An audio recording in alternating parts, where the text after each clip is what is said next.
আন্তর্জাতিক বিষয়াবলীর বিশ্বযুদ্ধ ও জাতিসংঘ সংক্রান্ত এই ক্লাসটিতে আমি ফারহান সাকিব আপনাকে স্বাগত জানাচ্ছি। আজকের এই ক্লাসটি থেকে আমরা শিখব প্রথম বিশ্বযুদ্ধ, দ্বিতীয় বিশ্বযুদ্ধ, জাতিপুঞ্জ, জাতিসংঘ ও জাতিসংঘের উন্নয়ন সংস্থা সম্পর্কিত নানা প্রয়োজনীয় তথ্য, যেগুলো বিভিন্ন সময় পরবর্তীতে আমাদের কাজে লাগবে। আসুন তাহলে শুরু করা যাক। আন্তর্জাতিক বিষয়াবলীর সবচেয়ে গুরুত্বপূর্ণ একটি টপিক হচ্ছে প্রথম ও দ্বিতীয় বিশ্বযুদ্ধ। আমরা তাই আজকের ক্লাসটি প্রথম বিশ্বযুদ্ধকে জানার মাধ্যমে শুরু করতে যাচ্ছি। প্রথম বিশ্বযুদ্ধ 1914 সালের 28 জুলাই থেকে শুরু হয় এবং সেটি শুরু হয়েছিল ইউরোপে এবং তার স্থায়িত্ব ছিল 1918 সালের 11 নভেম্বর পর্যন্ত। এখন আমরা জেনে নেই যে এই প্রথম বিশ্বযুদ্ধ শুরু হওয়ার কারণটি মূলত কি ছিল। 1914 সালের 18 জুন বসনিয়ার রাজধানী সারায়েভো শহরে অস্ট্রিয়ার যুবরাজ আর্চডিউক ফ্রান্স ফার্ডিনান্ড এক সার্বের গুলিতে নিহত হন, অর্থাৎ একজন সার্বিয়ান নাগরিকের গুলিতে তিনি নিহত হন। এই ব্যাপারটিকে মোটেই ভালো চোখে দেখেনি অস্ট্রিয়ানরা। অস্ট্রিয়ান হাঙ্গেরি এই হত্যাকাণ্ডের জন্য সার্বিয়াকে দায়ী করে এবং ওই বছরের 28 জুলাই সার্বিয়ার বিরুদ্ধে তারা যুদ্ধ ঘোষণা করে। ক্রমে ক্রমে এই যুদ্ধে দুই দেশের মিত্র শক্তিগুলো ধীরে ধীরে জড়িয়ে পড়ে। এতে যোগ দিয়েছিল সে সময়ের অর্থনৈতিকভাবে শক্তিশালী সকল দেশ। তবে যুবরাজ হত্যা ছাড়াও আরও কারণ রয়েছিল এই যুদ্ধটি হওয়ার। 19 শতকের শিল্প বিপ্লবের কারণে সহজে কাঁচামাল সংগ্রহ এবং তৈরি পণ্য বিক্রির জন্য উপনিবেশ স্থাপনের প্রতিযোগিতা এবং আগের দ্বন্দ্ব সংঘাত ইত্যাদিও প্রথম বিশ্বযুদ্ধের একটি কারণ।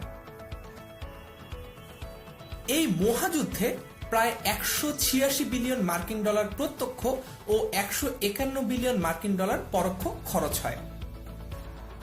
এই যুদ্ধে 4টি সাম্রাজ্যের পতন ঘটে। রোমানভ সাম্রাজ্য বা রুশ সাম্রাজ্য 1917 সালে, জার্মান ও অস্ট্রো হাঙ্গেরীয় সাম্রাজ্য 1918 সালে এবং উসমানীয় সাম্রাজ্য 1923 সালে। বোঝাই যাচ্ছে এই যুদ্ধের ভয়াবহতা ছিল কতখানি। এই যুদ্ধের অন্য আরেকটি ফল হচ্ছে ইনফ্লুয়েঞ্জায় বিশ্বব্যাপী 5 কোটি মানুষের মৃত্যু হয়। প্রথম বিশ্বযুদ্ধে দুইটি পক্ষ ছিল, একটি হচ্ছে কেন্দ্রীয় শক্তি এবং আরেকটি হচ্ছে মিত্র শক্তি। কেন্দ্রীয় শক্তিতে ছিল উসমানীয় সাম্রাজ্য, অস্ট্রিয়া, হাঙ্গেরি, জার্মানি ও বুলগেরিয়া। আর মিত্র শক্তিতে ছিল সার্বিয়া, রাশিয়া, যুক্তরাজ্য, ফ্রান্স, জাপান, ইতালি, রোমানিয়া ও মার্কিন যুক্তরাষ্ট্র। প্রথম বিশ্বযুদ্ধে 90 লক্ষ যোদ্ধা ও 1 কোটি 20 লক্ষ নিরীহ মানুষ নিহত হয়। যুদ্ধের ফলাফল হিসেবে Austria, Czechoslovakia, Estonia, Hungary, Latvia, Lithuania এবং তুরস্ক স্বাধীন রাষ্ট্র হিসেবে গড়ে ওঠে।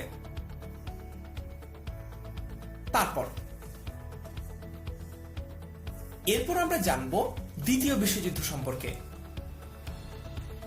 1939 থেকে 1945 সাল পর্যন্ত 6 বছর ধরে এই মহাযুদ্ধটি সংঘটিত হয়েছে।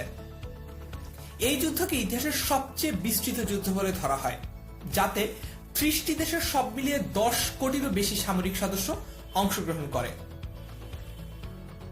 প্রায় 5 থেকে 8.5 কোটি মানুষ এই যুদ্ধের কারণে মৃত্যুবরণ করে। 1939 সালের 1 সেপ্টেম্বর জার্মানি পোল্যান্ড আক্রমণ করে এবং তার ফলে ফ্রান্স ও যুক্তরাজ্য জার্মানির বিরুদ্ধে যুদ্ধ ঘোষণা করে। দ্বিতীয় ঘটনাটিকে দ্বিতীয় বিশ্বযুদ্ধের সূচনা বলে গণ্য করা হয়। এই দ্বিতীয় বিশ্বযুদ্ধেও দুইটি পক্ষ ছিল প্রথম বিশ্বযুদ্ধের মতো, একটি হচ্ছে অক্ষ শক্তি এবং আরেকটি হচ্ছে মিত্র শক্তি। অক্ষ শক্তিতে ছিল জার্মানি, ইতালি, জাপান এবং মিত্র শক্তিতে ছিল ব্রিটেন, ফ্রান্স, রাশিয়া এবং আরো কিছু দেশ। 1941 সালের ডিসেম্বরে জাপান অক্ষ শক্তিতে যোগদান করে এবং প্রশান্ত মহাসাগরে অবস্থিত যুক্তরাষ্ট্রের পার্ল হারবার আক্রমণ করে। যখন জাপান এই পার্ল হারবারে আক্রমণ করে, তার রেসপন্স হিসেবে যুক্তরাষ্ট্র দ্বিতীয় বিশ্বযুদ্ধে আনুষ্ঠানিকভাবে অংশগ্রহণ করে এবং তার পরবর্তীতে এই যুদ্ধটিতেই পারমাণবিক বোমা ব্যবহার করা হয়, যেটি এখন পর্যন্ত মানব ইতিহাসে পারমাণবিক বোমা ব্যবহারের একমাত্র ঘটনা, যেটি কিনা দ্বিতীয় বিশ্বযুদ্ধে ঘটেছিল। যুক্তরাষ্ট্র কর্তৃক প্রথম পারমাণবিক বোমা তৈরি করা হয় এই সময়, এবং 1945 সালের 6 আগস্ট জাপানের হিরোশিমাতে লিটল বয় নামে পারমাণবিক বোমা এবং 9 আগস্ট নাগাসাকিতে ফ্যাটম্যান নামক দ্বিতীয় পারমাণবিক বোমা নিক্ষেপ করে যুক্তরাষ্ট্র। এর ফলে হিরোশিমাতে অসংখ্য মানুষ মারা যান, এমনকি নাগাসাকিতেও।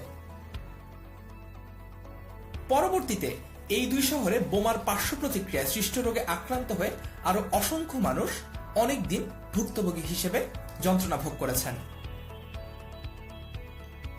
যুদ্ধ শেষে একমাত্র ইউরোপেই 40 মিলিয়নেরও অধিক লোক শরণার্থী ছিল বা রিফিউজি ছিল। ভিই এটি দিয়ে বোঝানো হয় ভিক্টরি ইন ইউরোপ। এই দিবসটি হচ্ছে 8 মে। 1945 সালের 8 মে ইউরোপের মিত্রবাহিনীর বিজয় নিশ্চিত হয় জার্মান বাহিনীর পতনের মাধ্যমে। এই বছরই ভিই ডের 75 বছর পূর্তি হয়েছে। পরবর্তীতে জাপান আনুষ্ঠানিকভাবে আত্মসমর্পণ করেছিল 1945 সালের 2 সেপ্টেম্বর টোকিও বেতে যুদ্ধজাহাজ ইউএস মিসৌরিতে। এই দিনটিকে তাই ভিজে ডে বা ভিক্টোরি ওভার জাপান বলা হয়ে থাকে। আশা করি দ্বিতীয় বিশ্বযুদ্ধ সম্পর্কেও আমরা সংক্ষেপে জানতে পেরেছি। এরপর আমরা জানব জাতিপুঞ্জ বা লিগ অফ নেশনস সম্পর্কে। জাতিপুঞ্জকে বলা হয় বিবাদ মধ্যস্থতাকারী সংগঠন। জাতিপুঞ্জ প্রতিষ্ঠিত হয় 1920 সালের 10 জানুয়ারি। 1919 সালের প্যারিস শান্তি আলোচনার ফলে এই সংস্থাটির জন্ম হয়। প্যারিস শান্তি সম্মেলন, যা শান্তি সম্মেলন নামেও পরিচিত, এটি 1918 সালের যুদ্ধসন্ধি অনুযায়ী প্রথম বিশ্বযুদ্ধের পর 1919 সালে ফ্রান্সের প্যারিস শহরে আয়োজিত একটি সম্মেলন, যেখানে 32টিরও বেশি দেশের কূটনৈতিকরা যোগদান করেন। প্রথম বিশ্বযুদ্ধের বিজয়ী মিত্রপক্ষ পরাজিত অক্ষশক্তির জন্য শর্তাবলী তৈরির উদ্দেশ্যে এই সম্মেলন আয়োজন করে। তারপর জাতিপুঞ্জের প্রস্তাবক ছিলেন মার্কিন president Woodrow Wilson. Woodrow Wilson 1919 সালের 25 জানুয়ারিতে তার যে 14 দফা সেটি উত্থাপন করেন। তার প্রস্তাবিত এই 14টি প্রস্তাবে মানবতার কল্যাণে আত্মনিয়ন্ত্রণাধিকার, যৌথ নিরাপত্তা, সাধারণ নিরস্ত্রীকরণের বিষয়গুলো প্রতিফলিত হয় এবং নতুন বিশ্ব ব্যবস্থায় শান্তি ও সামাজিক ন্যায় বিচার প্রতিষ্ঠার লক্ষ্যে একটি বিশ্ব সংগঠন গড়ে তোলার ইচ্ছা প্রকাশিত হয়। উড্রো উইলসন 1919 সালে শান্তিতে নোবেল পুরস্কার লাভ করেন।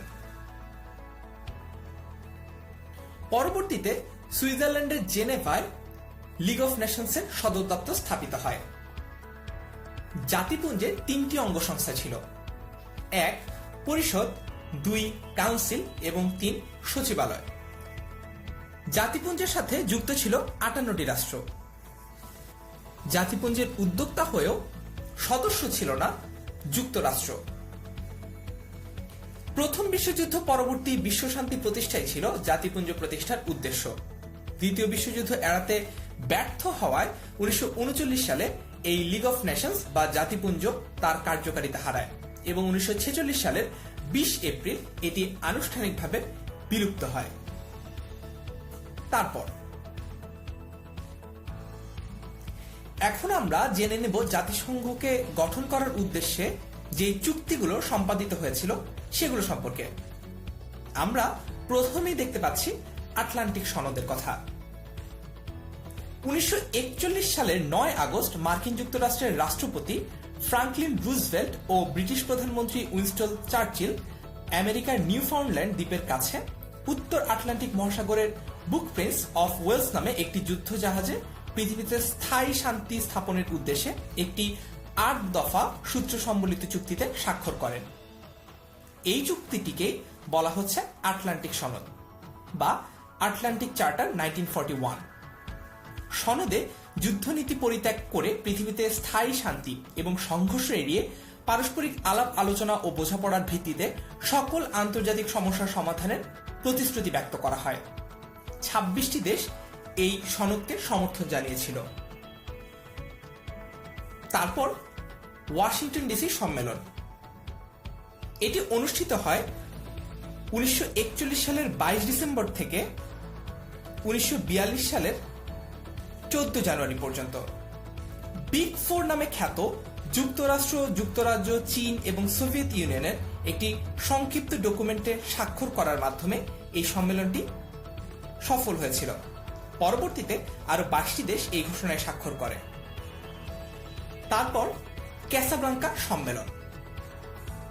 ক্যাসাব্লাঙ্কা সম্মেলনটি হয় 1943 সালের 14 থেকে 24 জানুয়ারি। দ্বিতীয় বিশ্বযুদ্ধের পরবর্তী পর্যায়ে কৌশল পরিকল্পনা করার জন্য মরক্কোতে ক্যাসাব্লাঙ্কা এমফা হোটেলে ক্যাসাব্লাঙ্কা কনফারেন্স, যার কোড নাম সিম্বল, এটি অনুষ্ঠিত হয়।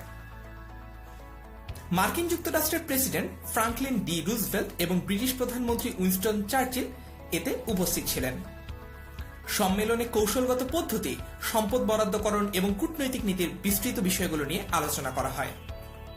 তারপর ব্রিটেন উডস সম্মেলন। এটি অনুষ্ঠিত হয় 1944 সালের 22 জুলাই। বিশ্ব অর্থনৈতিক সংকট নিরসনের লক্ষ্যে বিশ্বব্যাংক এবং আন্তর্জাতিক মুদ্রা তহবিল গঠনের সিদ্ধান্ত নেওয়া হয় এই সম্মেলন থেকে। এই সম্মেলনে সদস্য রাষ্ট্রের অর্থনীতি এবং আন্তর্জাতিক লেনদেনের ভারসাম্য রক্ষা কিভাবে করা যায় সেটি নিয়েও কথাবার্তা হয়। তারপর ইয়াল্টা সম্মেলন। ইয়াল্টা সম্মেলন অনুষ্ঠিত হয় 1945 সালের 4 থেকে 11 ফেব্রুয়ারিতে। 3 রাষ্ট্রপ্রধান, মার্কিন প্রেসিডেন্ট রুজভেল্ট, ব্রিটিশ প্রধানমন্ত্রী চার্চিল এবং সোভিয়েত ইউনিয়নের প্রিমিয়ার স্টালিন মিলিত হয়ে এই আলোচনা করেন মূলত যুদ্ধ পরবর্তী জার্মানি ও ইউরোপের পুনর্গঠন নিয়ে এবং যুদ্ধোত্তর শান্তি ও যৌথ নিরাপত্তা নিশ্চিতকরণ করা নিয়ে। তারপর সবশেষে আমরা জানব সান ফ্রান্সিসকো সম্মেলন সম্পর্কে। এই সান ফ্রান্সিসকো সম্মেলন অনুষ্ঠিত হয় 1945 সালের 25 এপ্রিল থেকে 26 জুন। 26 জুন 50টি দেশের প্রতিনিধিরা এই সম্মেলনে মিলিত হন। সম্মেলনে প্রতিনিধিদের আলাপ আলোচনা শেষে গৃহীত হয় জাতিসংঘ সনদ। 50টি দেশ সনদে স্বাক্ষর করে। পোল্যান্ড 51তম রাষ্ট্র হিসেবে 15 অক্টোবর সনদে স্বাক্ষর করে। 24 অক্টোবর 1945 সাল থেকে এই সনদটি কার্যকর করা হয়। আশা করি জাতিসংঘ গঠনের উদ্দেশ্যে যে গুরুত্বপূর্ণ চুক্তি বা সম্মেলনগুলো সম্পাদিত হয়েছে সেগুলো সম্পর্কে আমরা স্পষ্ট ধারণা পেয়েছি। তারপর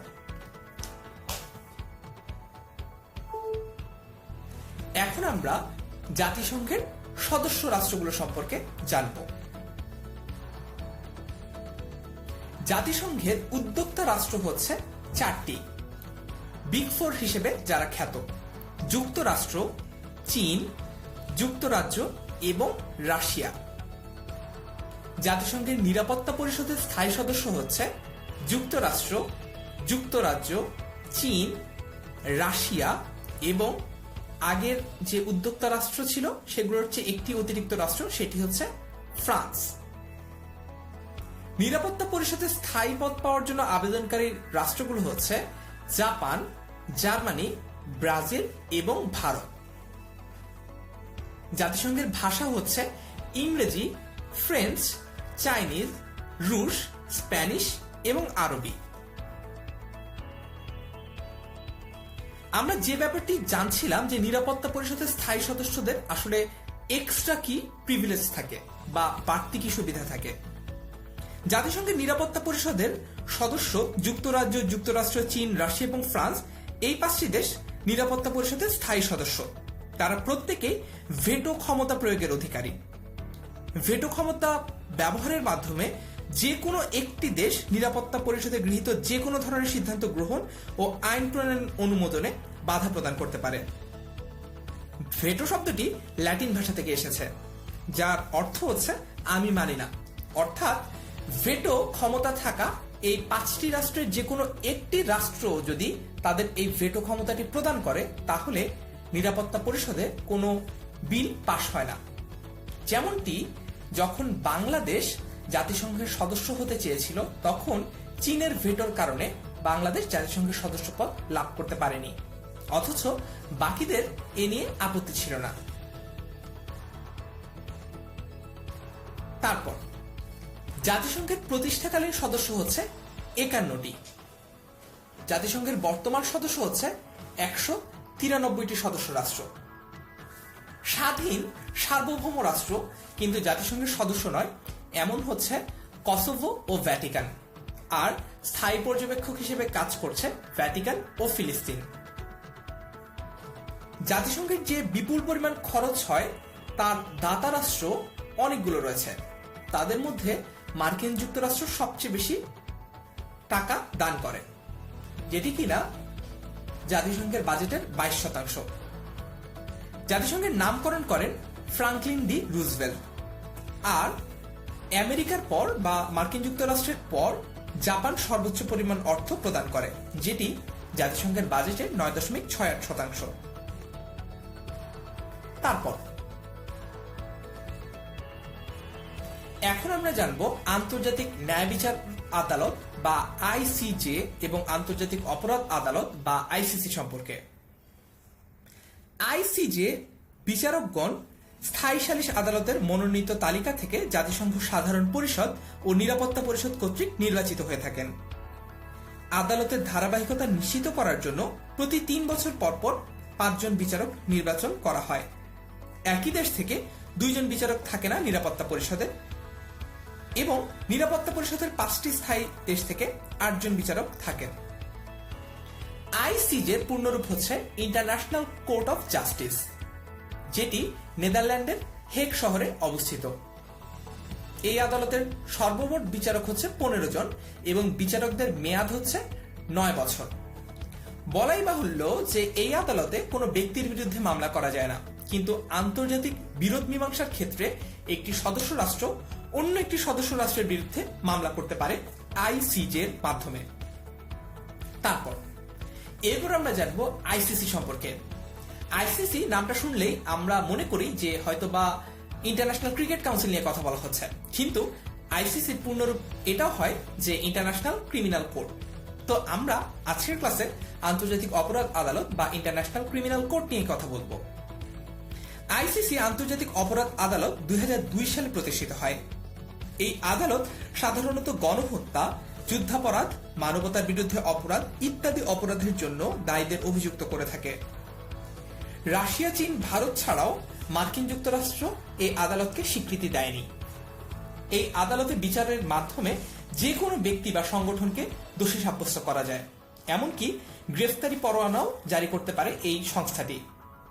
তবে এর নিজস্ব কোনো বাহিনী না থাকায় অভিযুক্তদের ধরতে বা দণ্ড কার্যকর করতে তারা পারে না। এজন্য তারা সংশ্লিষ্ট রাষ্ট্র ও অপরাপর অন্যান্য রাষ্ট্রকে অভিযুক্তকে গ্রেফতার করতে আহ্বান জানায়। এই আদালতটিও নেদারল্যান্ডের হেগে অবস্থিত। এর সর্বমোট বিচারক সংখ্যা 18 জন এবং এই বিচারকদেরও মেয়াদ হচ্ছে 9 বছর।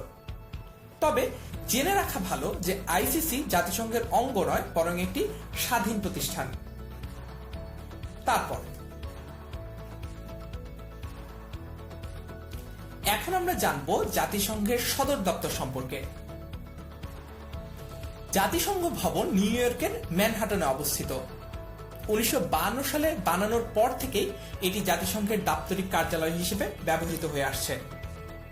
এর নির্মাণ কাজের জন্য প্রয়োজনীয় $65 মিলিয়ন অর্থ যুক্তরাষ্ট্রের সরকার প্রদান করে। যুক্তরাষ্ট্রের ব্যবসায়ী ও সাবেক উপরাষ্ট্রপতি নেলসন রকফেলার এই জমিটি কেনার ব্যবস্থা করেন। এই জমি কেনার জন্য প্রায় $8.5 মিলিয়ন তার পিতা জন রকফেলার দান করেন। রকফেলার পরিবারের ব্যক্তিগত স্থাপত্য উপদেষ্টা ও বিশিষ্ট স্থপতি ওয়ালেস হ্যারিসনকে জাতিসংঘের সদর দপ্তর পরিকল্পনার পরিচালকের দায়িত্ব দেওয়া হয়। এই যে জাতিসংঘের সদর দপ্তর, এর পশ্চিমে রয়েছে ফার্স্ট এভিনিউ, দক্ষিণে east 42nd street, east 48th street হচ্ছে উত্তরে এবং পূর্বে ইস্ট রিভার অবস্থিত। জাতিসংঘের এই হেডকোয়ার্টারের পাশাপাশি জাতিসংঘের 3টি অতিরিক্ত সহায়ক ও আঞ্চলিক সদর দপ্তর রয়েছে। এগুলো জেনেভা, ভিয়েনা ও নাইরোবিতে অবস্থিত।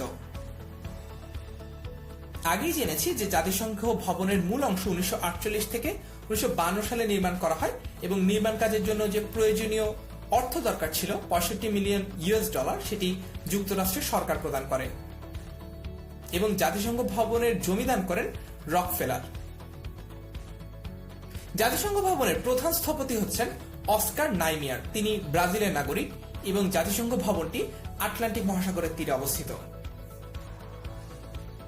তারপর এখন আমরা জাতিসংঘের মহাসচিবদের সম্পর্কে জানব। জাতিসংঘের সচিবালয়ের প্রধান হচ্ছেন মহাসচিব। একজন মহাসচিবের মেয়াদকাল হচ্ছে 5 বছর। এই মহাসচিবদের মধ্যে নোবেল শান্তি পুরস্কার পেয়েছেন 2 জন।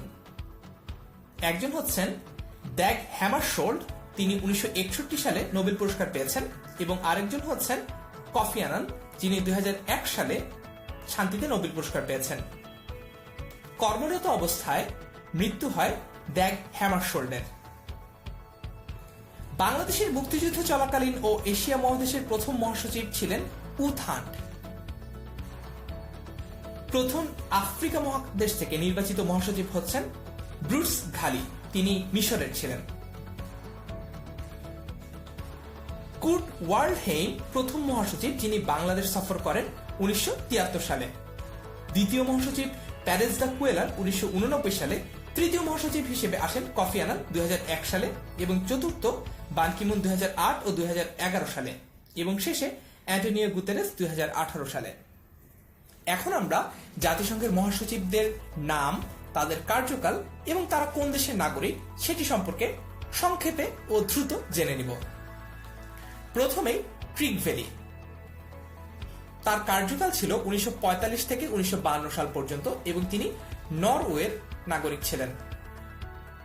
সুইডেনের ড্যাগ হ্যামারশোল্ড, তার কার্যকাল ছিল 1953 থেকে 1961 সাল পর্যন্ত।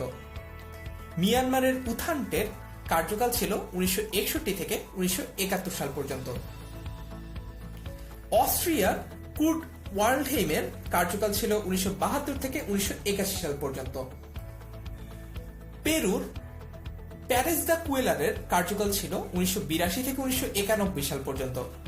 ডক্টর ব্রুটস ঘালি, যিনি কিনা একজন মিশরের নাগরিক ছিলেন, তার কার্যকাল ছিল 1992 থেকে 1996 সাল পর্যন্ত।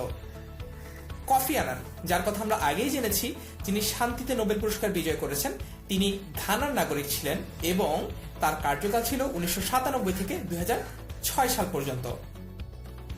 বান কি মুনের কার্যকাল ছিল 2007 থেকে 2016 সাল পর্যন্ত এবং তিনি দক্ষিণ কোরিয়ার নাগরিক ছিলেন। অ্যান্টোনিও গুতেরেস, তার কার্যকাল হচ্ছে 2017 সাল থেকে বর্তমান সময় পর্যন্ত এবং তিনি পর্তুগালের নাগরিক। আশা করি জাতিসংঘের মহাসচিবদের নাম, তাদের কার্যকাল এবং তারা কোন দেশের নাগরিক সেটি সম্পর্কে আমরা একটা স্পষ্ট ধারণা পেয়েছি। তারপর এখন আমরা জাতিসংঘে বাংলাদেশের অবস্থান কিরকম সেটি সম্পর্কে জানব। বাংলাদেশ জাতিসংঘের সদস্যপদ লাভের জন্য আবেদন করে 1972 সালে এবং তারপরে 2 বছর বাংলাদেশ পর্যবেক্ষক হিসেবে দায়িত্ব পালন করে। 1972 এবং 1973 সালে বাংলাদেশ জাতিসংঘের সদস্য হতে ব্যর্থ হয়েছিল কারণ চীন পাকিস্তানের পক্ষ নিয়ে ভেটো ব্যবহার করেছিল, যেটি সম্পর্কে আমরা আগেই জেনেছি। এই ভেটো ব্যবহার করার কারণেই বাংলাদেশ পূর্ণ সদস্যপদ পায়নি সেই সময়টিতে। পরবর্তীতে 1974 সালের 1 সেপ্টেম্বর বাংলাদেশ জাতিসংঘের পূর্ণ সদস্যপদ লাভ করে। 1975 সালে বাংলাদেশ জাতিসংঘের সাধারণ পরিষদের সহ সভাপতি নির্বাচিত হয়। 1976 থেকে 1978 সাল পর্যন্ত বাংলাদেশ জাতিসংঘের অর্থনৈতিক ও সামাজিক কাউন্সিলের, যেটির নাম হচ্ছে ইকোসোক, এর নির্বাচিত সদস্য হিসেবে দায়িত্ব পালন করে। 1979 সালে বাংলাদেশ জাতিসংঘের সুরক্ষা কাউন্সিলে নির্বাচিত হয়। সিকিউরিটি কাউন্সিল বা সুরক্ষা নিরাপত্তা কাউন্সিলে 5টি দেশ রয়েছে। এই 5টি দেশ হচ্ছে চীন, আমেরিকা, যুক্তরাজ্য, রাশিয়া, ফ্রান্স। অর্থাৎ এরা হচ্ছে স্থায়ী সদস্য। তার পাশাপাশি রয়েছে অস্থায়ী সদস্য 10টি। অস্থায়ী সদস্য হিসেবে বাংলাদেশ আফগানিস্তানের সোভিয়েত ইউনিয়নের আগ্রাসনের বিরুদ্ধে ভোট দিয়েছিল, ইসরায়েলের জনবসতির সমালোচনা করেছে এবং ইরান থেকে আমেরিকান জিম্মিদের ফিরিয়ে দেওয়ার আহ্বান জানিয়েছিল। সুরক্ষা অথবা নিরাপত্তা কাউন্সিলের যে সমাবেশ, সেই সমাবেশে 2000 সালে পুনরায় নির্বাচিত হয় বাংলাদেশ এবং 2000 থেকে 2001 সাল পর্যন্ত বাংলাদেশ এই নিরাপত্তা কাউন্সিলে সভাপতিত্ব করে। তারপর বাংলাদেশের প্রথম জাতিসংঘের স্থায়ী প্রতিনিধির নাম হচ্ছে এস.এ. করিম। প্রথম নারী স্থায়ী প্রতিনিধি ছিলেন ইসমাত জাহান। সাধারণ পরিষদের 41তম অধিবেশনের সভাপতিত্ব করেন হুমায়ুন রশিদ চৌধুরী এবং সেটি 1986 সালে। সুরক্ষা কাউন্সিলের মেয়াদকাল 2000 থেকে 2001 সালে সিয়েরা লিওন সম্পর্কিত কমিটির সভাপতি ছিল বাংলাদেশ। বাংলাদেশ 2018 সালের 13 অক্টোবরে জাতিসংঘের মানবাধিকার কাউন্সিলে নির্বাচিত হয়। রাবাব ফাতিমা জাতিসংঘে বাংলাদেশের বর্তমান স্থায়ী প্রতিনিধি। 2006 থেকে 2008 সাল পর্যন্ত বাংলাদেশ জাতিসংঘের মানবাধিকার কমিশনের দায়িত্ব পালন করেছে। এর আগে 1983 থেকে 2000 সাল পর্যন্ত বাংলাদেশ মানবাধিকার কমিশনের সদস্য হিসেবে দায়িত্ব পালন করেছে। 1985 সালে বাংলাদেশের সাবেক রাষ্ট্রপতি আবু সাইদ চৌধুরীকে জাতিসংঘের মানবাধিকার কমিশনের প্রধান করা হয়। আশা করি জাতিসংঘে বাংলাদেশের অবস্থান এবং অবদান কিরকম সেটি সম্পর্কে আমরা মোটামুটি জানতে পেরেছি। তারপর এখন আমরা জাতিসংঘ শান্তি মিশন ও শরণার্থী সম্পর্কে জানব এবং জাতিসংঘের সাথে নারী ও মানবাধিকার কিভাবে জড়িত সেটি সম্পর্কে জানব। 1948 সালে জাতিসংঘ শান্তিরক্ষা মিশন শুরু করা হয়। তারপর থেকে জাতিসংঘের শান্তিরক্ষীরা বিশ্বব্যাপী 63টি মিশনে অংশগ্রহণ করেছে। 17টি এখনো অব্যাহত রয়েছে বা চলছে। 1988 সালে সংস্থাটি শান্তিতে নোবেল লাভ করে। 1988 সালে বাংলাদেশ সর্বপ্রথম দুটি অপারেশনে অংশগ্রহণ করে, একটি হলো ইরাক ইউনিমগ এবং আরেকটি হচ্ছে নামিবিয়া ইউএনট্যাগ। ইউনিমগের পূর্ণরূপ হচ্ছে United Nations Iran Iraq military observer group. এটি ইরান ইরাকের যে যুদ্ধ 1980 থেকে 1988 সেই যুদ্ধ চলাকালীন 1988 সালে পর্যবেক্ষক দল হিসেবে কাজ করে। আর ইউএনট্যাগের পূর্ণরূপ হচ্ছে United Nations transition assistance group. এই মিশনটি পরিচালিত হয় নামিবিয়াতে। নামিবিয়ার শান্তি প্রক্রিয়া এবং নির্বাচন পরিস্থিতি পর্যবেক্ষণ করার জন্য এই মিশনটি পরিচালনা করা হয়। দীর্ঘদিন নামিবিয়ায় দক্ষিণ আফ্রিকা একটা আধিপত্য ছিল। দীর্ঘদিন তাই সংঘাতপূর্ণ অবস্থা বিরাজ করেছে। সেই অবস্থা থেকে নামিবিয়া একটি পূর্ণাঙ্গ দেশ হিসেবে আত্মপ্রকাশ করার সময় যে ট্রানজিশনাল পিরিয়ড ছিল তখন এই মিশনটি পরিচালিত হয়। 2010 সালে প্রথম 81 জন নারী পুলিশ সদস্য বাংলাদেশ এফপিইউ বা ফ্রন্ট পুলিশ ইউনিট হিসেবে কঙ্গোয় মিশনে যান। এ পর্যন্ত 710 জন নারী পুলিশ সদস্য মিশন শেষ করে দেশে ফিরেছেন। শান্তিরক্ষা মিশনের অংশগ্রহণকারী প্রথম পুলিশ নারী কর্মকর্তা হচ্ছেন ডিআইজি, যিনি বর্তমানে ঢাকা মেট্রোপলিটন পুলিশের অতিরিক্ত কমিশনার হিসেবে কর্মরত এবং তার নাম হচ্ছে মিলি বিশ্বাস।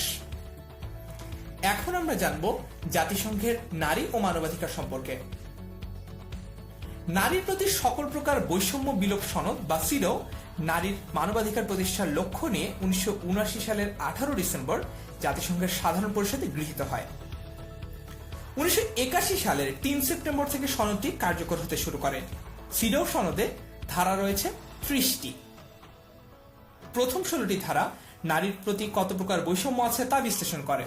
পরের 14টি ধারা ব্যক্ত করে কিভাবে এগুলো বিলোপ করা যায়। সিডো জাতিসংঘ কর্তৃক গৃহীত ও ঘোষিত একটি সনদ। 1979 সালে জাতিসংঘের সাধারণ পরিষদ এই সনদ ঘোষণা করে আর তার পরবর্তীতে ইউএন উইমেন কাজ শুরু করে 2011 সালে। প্রথম নারী সম্মেলন এটি অনুষ্ঠিত হয় মেক্সিকোতে 1975 সালে।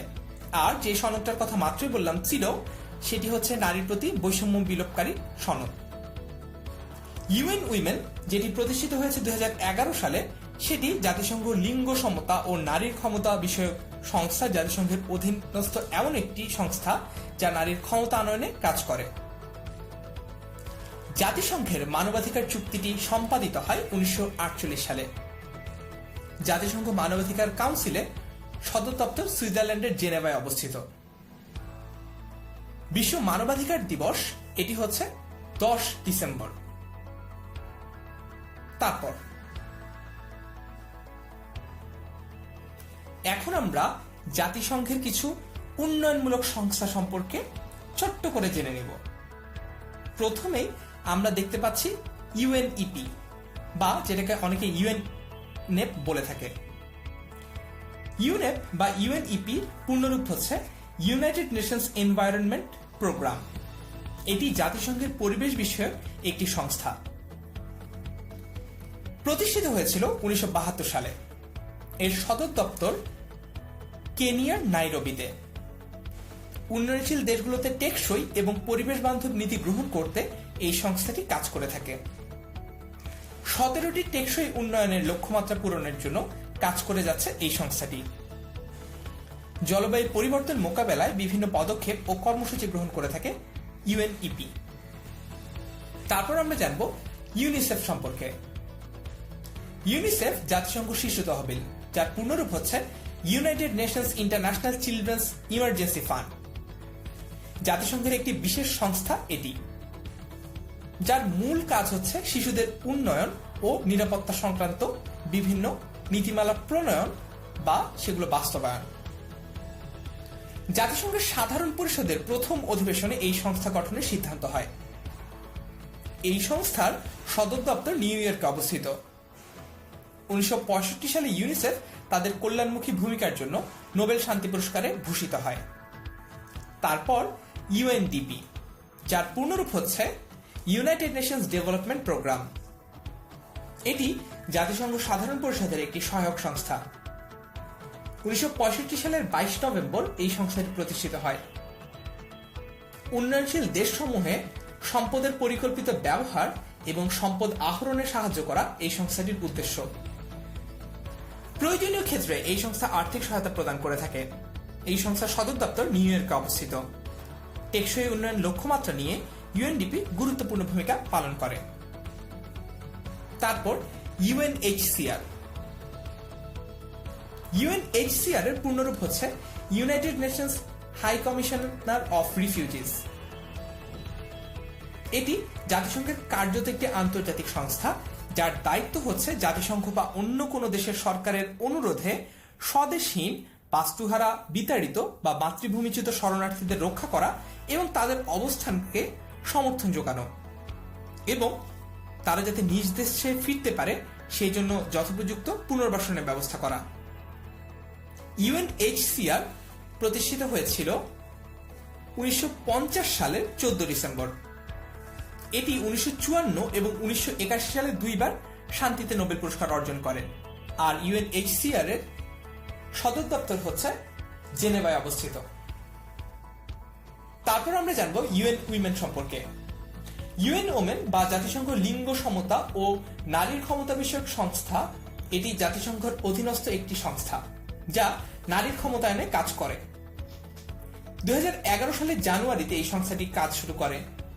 ইউএন ওমেন জাতিসংঘের উন্নয়ন গ্রুপের সদস্য।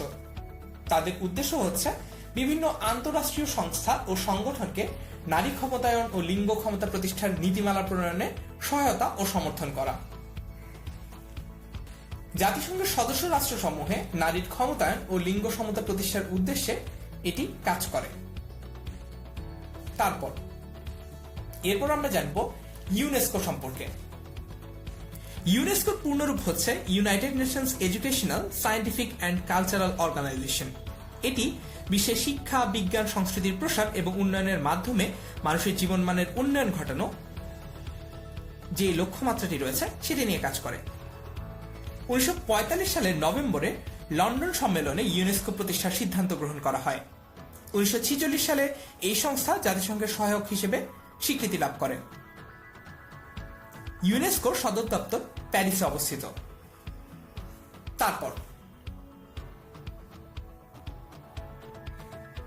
এরপর আমরা জাতিসংঘের উন্নয়নমূলক সংস্থাগুলো সম্পর্কে জানব।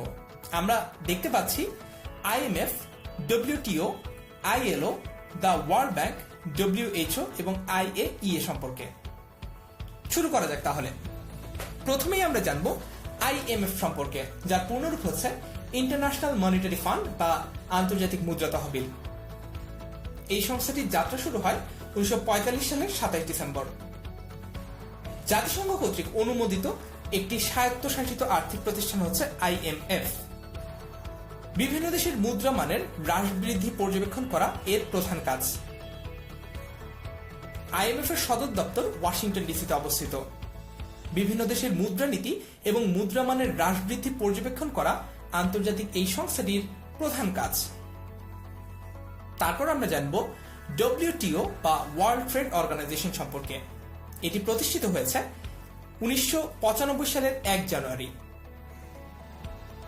WTO বা ওয়ার্ল্ড ট্রেড অর্গানাইজেশন বিশ্বের বাণিজ্য সংক্রান্ত নীতি প্রবর্তন এবং সদস্য রাষ্ট্র ও পক্ষসমূহের মধ্যকার মতপার্থক্য দূর করতে সাহায্য করে থাকে। বিশ্ব বাণিজ্য ও মুক্ত বাণিজ্যের প্রসার করা, বাণিজ্যের অশুল্ক বাধাগুলো দূর করা, বাণিজ্য আলোচনার ফোরাম হিসেবে বাণিজ্য বিরোধ নিষ্পত্তি করা, এই সকল লক্ষ্য ও উদ্দেশ্য নিয়ে কাজ করে WTO বা ওয়ার্ল্ড ট্রেড অর্গানাইজেশন। তারপর আমরা জানবো ILO সম্পর্কে, যার পূর্ণরূপ হচ্ছে ইন্টারন্যাশনাল লেবার অর্গানাইজেশন। এটি প্রতিষ্ঠিত হয়েছে মূলত প্রথম বিশ্বযুদ্ধের পর এবং ILO হচ্ছে জাতিসংঘের প্রথম উন্নয়নমূলক সংস্থা। এর প্রতিষ্ঠাকাল 1919 সাল। সদর দপ্তর সুইজারল্যান্ডের জেনেভায়। শ্রমিকদের উন্নতি, তাদের সুযোগ সুবিধা ও অধিকার নিশ্চিত করার লক্ষ্যেই এটি প্রতিষ্ঠা করা হয়েছিল এবং 40টিরও বেশি দেশে এর আঞ্চলিক দপ্তর রয়েছে। তারপর আমরা জানবো IAEA সম্পর্কে। এর পূর্ণরূপ হচ্ছে ইন্টারন্যাশনাল অ্যাটমিক এনার্জি এজেন্সি। বিশ্বে পারমাণবিক শক্তির শান্তিপূর্ণ ব্যবহার এবং সামরিক উদ্দেশ্যে এর ব্যবহার না করার জন্য IAEA কাজ করে থাকে। এই সংস্থাটি 1957 সালের 29 জুলাই প্রতিষ্ঠিত হয়। এর সদর দপ্তর অস্ট্রিয়ার ভিয়েনায় অবস্থিত। সংস্থাটি জাতিসংঘের অধীনে স্বায়ত্তশাসিত একটি সংস্থা। তারপর আমরা জানব WHO বা ওয়ার্ল্ড হেলথ অর্গানাইজেশন সম্পর্কে। ওয়ার্ল্ড হেলথ অর্গানাইজেশন এর বাংলা হচ্ছে বিশ্ব স্বাস্থ্য সংস্থা। বিশ্ব স্বাস্থ্য সংস্থা হচ্ছে জাতিসংঘের একটি বিশেষ সংস্থা যা আন্তর্জাতিক জনস্বাস্থ্যের জন্য কাজ করে থাকে। এটি জাতিসংঘের টেকসই উন্নয়ন দলের অংশ। প্রধান উদ্দেশ্যটি সর্বোচ্চ সম্ভাব্য সকল মানুষের স্বাস্থ্যসেবা নিশ্চিত করা। WHO সদর দপ্তর সুইজারল্যান্ডের জেনেভায় অবস্থিত। 1948 সালের 7 এপ্রিল এটি প্রতিষ্ঠিত হয়েছে। পরবর্তীতে 7 এপ্রিল তারিখটিকে বিশ্ব স্বাস্থ্য দিবস হিসেবে পালন করা হয়। বিশ্ব স্বাস্থ্য সংস্থার কার্যক্রমের মধ্যে রয়েছে সার্বজনীন স্বাস্থ্যসেবার পক্ষে পরামর্শ দেওয়া, জনস্বাস্থ্যের ঝুঁকি হ্রাস করা এবং স্বাস্থ্য ও জরুরি পরিস্থিতিতে প্রতিক্রিয়া সমন্বয় করা এবং তার মাধ্যমে মানব স্বাস্থ্য ও সুস্বাস্থ্যের প্রচার করা। তারপর আমরা জানব ওয়ার্ল্ড ব্যাংক সম্পর্কে। ওয়ার্ল্ড ব্যাংক একটি আন্তর্জাতিক আর্থিক সংস্থা যা উন্নয়নশীল দেশগুলোর উন্নয়ন কর্মকাণ্ডের জন্য ঋণ ও অনুদান প্রদান করে। বিশ্বব্যাংকের আনুষ্ঠানিক লক্ষ্য হচ্ছে বিশ্বব্যাপী দারিদ্র্য বিমোচন। সারা পৃথিবীর 189টি সদস্য রাষ্ট্র নিয়ে গঠিত এটি একটি আন্তর্জাতিক সংস্থা। এর সদর দপ্তর যুক্তরাষ্ট্রের ওয়াশিংটন ডিসিতে অবস্থিত। বৈদেশিক বিনিয়োগ ও আন্তর্জাতিক বাণিজ্যকে সহজতর করার জন্য এবং পুঁজির বিনিয়োগকে নিশ্চিত করার জন্য এটি গঠিত হয়েছিল। বিশ্বব্যাংকের 2টি অংশ রয়েছে, একটি হচ্ছে IBRD এবং আরেকটি হচ্ছে IDA। আমরা সে সম্পর্কেও একটি জেনে নেই। IBRD পূর্ণরূপ হচ্ছে international bank of reconstruction and development. এটি প্রতিষ্ঠিত হয়েছে 1944 সালে। এর কার্যক্রম শুরু হয় 1946 সালে। এটি মূলত মধ্যম আয়ের ও দরিদ্র দেশগুলোকে ঋণ ও আর্থিক সহায়তা দেয়। আরেকটি অংশের নাম হচ্ছে IDA, যার পূর্ণরূপ হচ্ছে ইন্টারন্যাশনাল ডেভেলপমেন্ট অ্যাসোসিয়েশন। এটি প্রতিষ্ঠিত হয়েছে 1960 সালে। IDA উন্নয়নশীল দেশগুলোতে সবচেয়ে সস্তা ঋণ দিয়ে থাকে। তাদের এই ঋণকে বলা হয় সফট লোন উইন্ডো। বাংলাদেশের স্থানীয় সরকারকে শক্তিশালী করা, ব্যাংক, বীমা ও পুঁজিবাজারের উন্নয়ন, পেনশন ভিত্তিক সংস্কার, প্রাণী সম্পদ বৃদ্ধিতে নতুন কর্মসূচি চালু এবং ডিজিটালাইজেশন সহ নানা ক্ষেত্রে এই সফট লোন উইন্ডোর মাধ্যমে ঋণ পেয়েছে বাংলাদেশ। আশা করি জাতিসংঘের উন্নয়নমূলক সংস্থাগুলো সম্পর্কে আমরা একটা পরিষ্কার ধারণা পেয়েছি। আজকের এই লেকচারটি থেকে আমরা জানলাম আন্তর্জাতিক বিষয়াবলীর দুটি গুরুত্বপূর্ণ বিষয় সম্পর্কে। একটি হচ্ছে বিশ্বযুদ্ধ, যার মধ্যে অন্তর্ভুক্ত ছিল প্রথম ও দ্বিতীয় বিশ্বযুদ্ধ। আরেকটি হচ্ছে জাতিসংঘ, যার সাথে অন্তর্ভুক্ত ছিল জাতিপুঞ্জের আলোচনাও। পাশাপাশি আমরা জেনেছি জাতিসংঘের উন্নয়নমূলক সংস্থাগুলো সম্পর্কেও বিভিন্ন আলাপ। আশা করি ক্লাসটি থেকে আপনি উপকৃত হয়েছেন। আমার সাথে থাকার জন্য আপনাকে ধন্যবাদ। পরবর্তী লেকচারে আবারও দেখা হচ্ছে।